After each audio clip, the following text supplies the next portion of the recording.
Good morning, dear friends. So glad to see you. Good morning, dear friends. So glad to see you. Good morning, dear friends. So glad to see you. Good morning. Good morning to you, and welcome to Storytime in the Woods. I'm Miss Becca. I'm so glad to be here with you on this beautiful spring morning. The birds are singing. I hope you can hear them.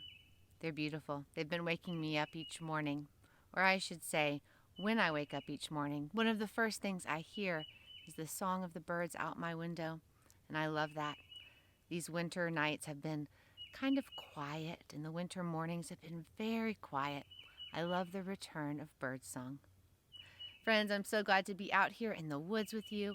It's still a little bit chilly, but you can see the sun back there behind me. It is coming up over the hill, and I think it's going to be a pretty warm day.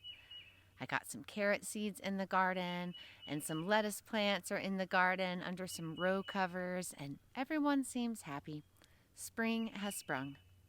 All right, I'm going to call the story fairies and then tell you a story of the little, small, wee, tiny man. Story fairies, come and bring stories clear and true. Story fairies, come and bring stories to our story ring. Once upon a time, there was a little, small, wee, tiny man. He was so small. He was only this big. And he lived in a little, small, wee, tiny house. It was such a small house, it was only this big. And every morning, the little, small, wee, tiny man would go out and get 1 grain of wheat to grind into a loaf of bread. And he took a little bucket out and collected 1 drop of dew. And he picked 1 blackberry to make jam. But the little, small, wee, tiny man lived all alone, and he was sad about that.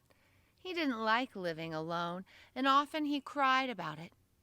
And 1, 2, 3, 4, 5 tears would roll down his cheeks and make 1, 2, 3, 4, 5 splashes on the floor of his little, small, wee, tiny home. It soon became known that there was a little man who was living all alone in a little house, and that he was sad. One day a child came by, and the child had to get down on his hands and knees and look really hard to find the little, small, wee, tiny house. And when he did, he bent down close to the front door, and he said as quietly as he could, because he didn't want to scare the tiny man. He said, "Hello, hello, little man, can I move in with you?" But the child was so big that to the little, small, wee, tiny man, it sounded like, "Hello, hello, little man, can I move in with you?" The little, small, wee, tiny man was scared, and he ran right into his bedroom and underneath his bed to hide.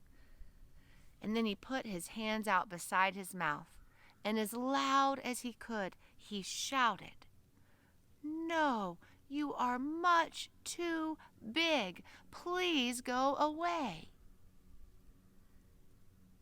And the little, small, wee, tiny man was so small that to the child, it just sounded like a little high-pitched buzz like a mosquito. Eee! So the child got up and went away. The little, small, wee, tiny man came out from underneath the bed, and he started to cry. 1, 2, 3, 4, 5 tears rolled down his cheeks and made 1, 2, 3, 4, 5 splashes on the floor.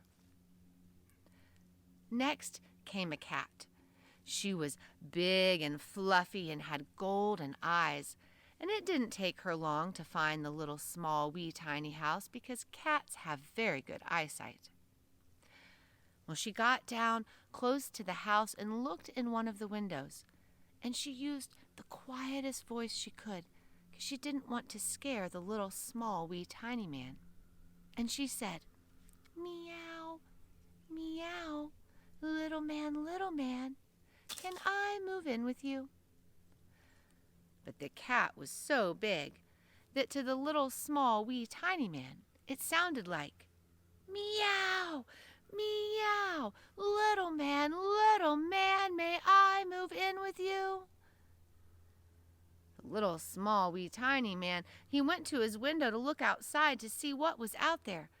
And in his window all he saw was a giant golden eye. He closed the curtains as fast as he could, and he went back under his bed, and then he put his hands next to his mouth, and he shouted in the loudest voice that he could, "No, you are much too big. Please go away." But the little small wee tiny man was so small that to the cat it just sounded like a little high-pitched noise, like a mosquito, like ee. So the cat got up and went away. The little small wee tiny man came out from under the bed and he started to cry. 1, 2, 3, 4, 5 tears rolled down his cheeks, and they made 1, 2, 3, 4, 5 splashes on the floor. Next came a mouse. And the mouse was big, but she wasn't so big.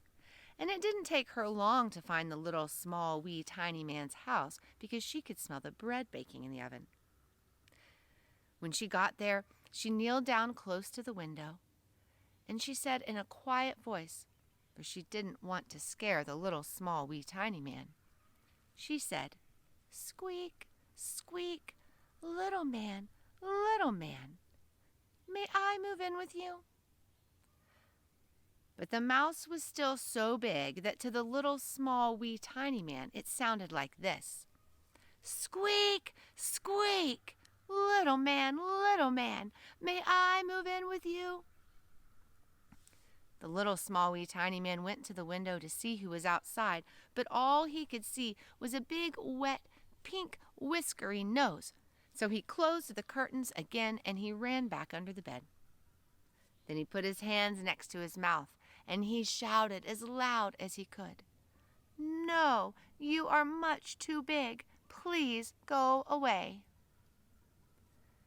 But the little small wee tiny man was so small that all the mouse could hear was a little high-pitched squeak like a mosquito. Ee!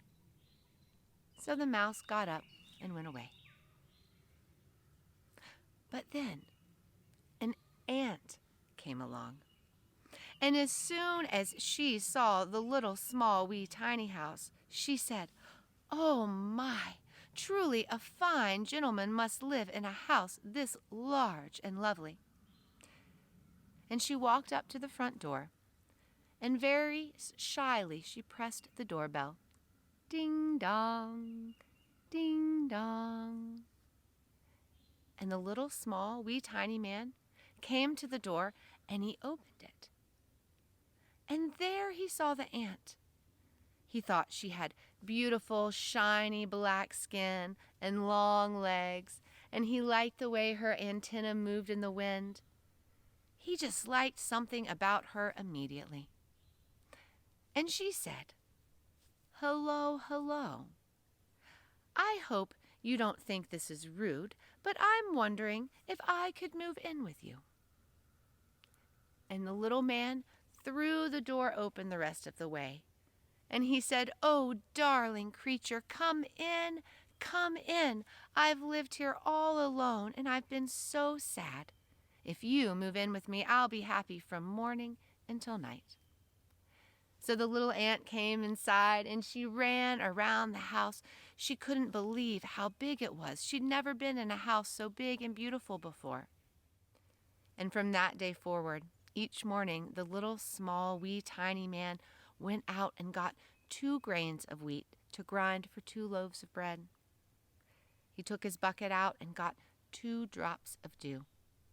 and each day he got 2 blackberries to make enough jam for both him and the ant, who liked blackberry jam very much.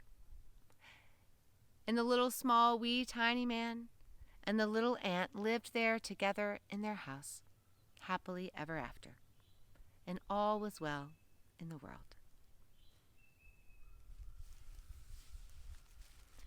Friends, that was the story of the little small wee tiny man. I hope you like it.